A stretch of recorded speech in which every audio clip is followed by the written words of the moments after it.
세상을 바꿀 수 있는 엄청난 기술이 있는데 막상 그 기술을 현실로 만드는 데는 돈이 없어서 허덕이고 있다. 뭔가 이상하게 들리죠? 오늘 이 자료 분석에서는 바로 이 역설적인 상황을 깊이 파고들어 보겠습니다. 오늘 이야기의 주인공은 바로 직접 대기 포집, 줄여서 DAC 기술입니다. 이게 뭐냐면요. 말 그대로 공기 중에 떠다니는 이산화탄소를 직접 싹 빨아들이는 거대한 공기청정기 같은 거라고 생각하시면 돼요. 기후변화에 맞서는 아주 강력한 무기가 될 수 있겠죠. 자, 이렇게 대기 중에서 직접 탄소를 제거하는 기술이라니 당연히 투자금이 쏟아져 들어와야 할 것 같잖아요. 그런데 현실은 정반대입니다. 도대체 왜 이 혁신적인 기술에 돈을 대겠다는 것을 찾기가 이렇게나 어려운 걸까요? 바로 이 질문이 오늘 이야기의 핵심입니다.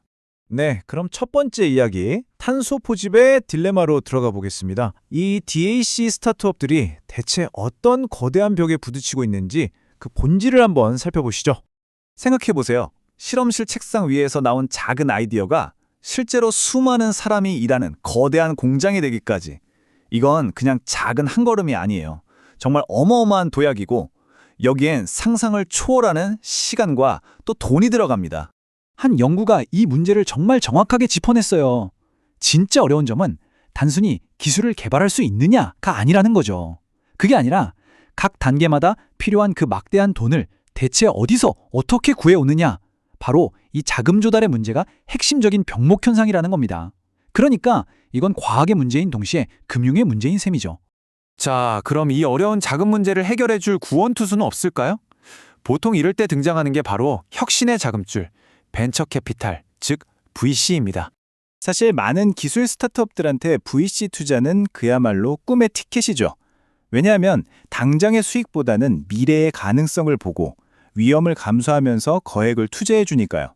그럼 우리나라 대기업 기업들은 왜 그렇게 VC를 찾아다닐까요? 이건 선택의 문제가 아니라 거의 필연에 가깝습니다.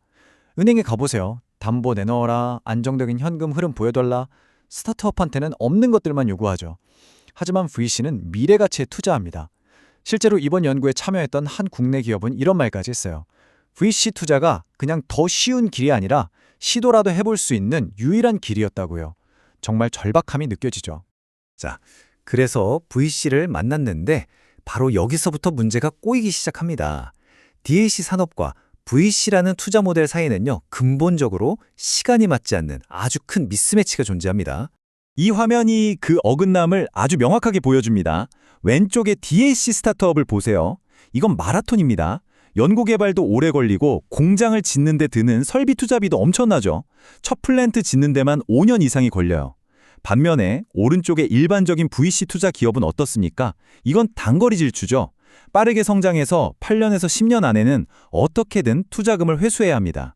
한쪽은 거대한 참나무를 키우려 하고 다른 한쪽은 빨리 자라는 대나무를 원하는 격이랄까요? 서로가 가진 시간표가 완전히 다른 겁니다. 특히 연구를 보면 우리나라 VC 시장의 특성이 더 드러나는데요. 투자가 대부분 IT나 바이오, 플랫폼 같은 분야에 몰려 있다는 겁니다. 이런 분야는 상대적으로 수익 모델이 명확하고 회수 기간도 짧거든요. 그러니 DAC처럼 오랜 시간이 걸리는 인프라성 기술이 비집고 들어갈 틈이 처음부터 굉장히 좁은 거죠. 구조적인 문제입니다. 자, 그럼 이 시간표의 불일치가 어떤 문제를 낳을까요? 이 문제가 특정 단계에 이르면 그야말로 폭발해버립니다. 아주 결정적인 순간이에요. 바로 이 그림이 DAC 산업이 겪는 죽음의 계곡을 보여줍니다. 1단계 연구개발, 2단계 소규모 실증까지는 어떻게든 해냅니다. 그런데 바로 저 3단계, 첫 번째 상용 플랜트, 즉 최초 호기를 지어야 하는 순간에 거대한 자금의 절벽, 더 갭을 마주하게 되는 거죠. 연구에 참여한 세 기업 모두가 약속이나 한 듯이 바로 이 지점이 가장 어렵다고 이야기했습니다. 이 최초의 상용 플랜트 하나를 짓는 데 드는 돈이 얼마일까요? 보통 수십억도 아니고 수백억 원을 훌쩍 넘어섭니다. 이건 일반적인 초기 단계 VC가 감당할 수 있는 투자 규모를 아득히 뛰어넘는 액수예요. 그러니까 핵심은 이거예요. 아이디어를 연구하고 실험실 수준에서 개발하는 돈은 그래도 어떻게든 구해볼 수 있다는 겁니다. 하지만 이걸 진짜 세상에 내놓기 위해 첫 번째 공장을 짓기 위한 그 거대한 자금에 필요한 바로 그 순간에 지금의 투자 시스템은 제대로 작동하지 않는다는 거죠.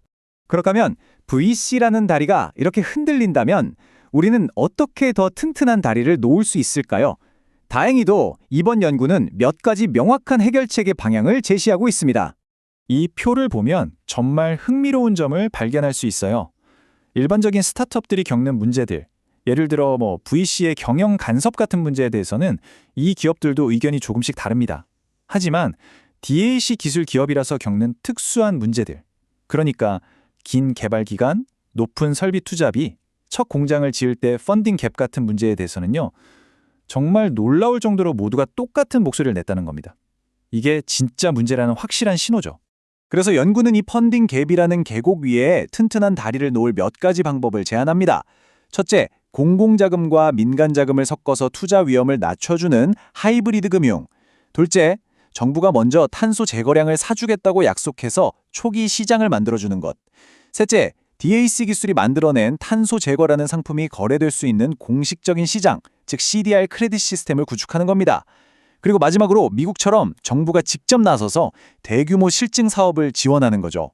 이 모든 것들이 합쳐져야 비로소 기업들이 안심하고 건널 수 있는 다리가 만들어진다는 이야기입니다. 여기서 우리가 꼭 기억해야 할 게 있습니다. 이런 정책들이 민간 투자를 몰아내자는 게 절대 아니라는 점입니다. 오히려 그 반대죠. 민간 자본이 이 중요하고도 어려운 기술에 성공적으로 투자할 수 있도록 정부가 나서서 판을 깔아주고 환경을 만들어주는 것, 바로 이네이블러의 역할을 하자는 겁니다. 자, 마지막으로 여러분과 함께 생각해볼 질문을 하나 던지면서 마무리하겠습니다. 만약 민간의 힘만으로는 미래 세대를 위해 꼭 필요한 기술을 만들어낼 수 없다면 인류가 마주한 이 거대한 숙제를 풀기 위해서 우리는 과연 공공과 민간의 역할을 어떻게 나누고 그 올바른 균형점을 어디서 찾아야 할까요?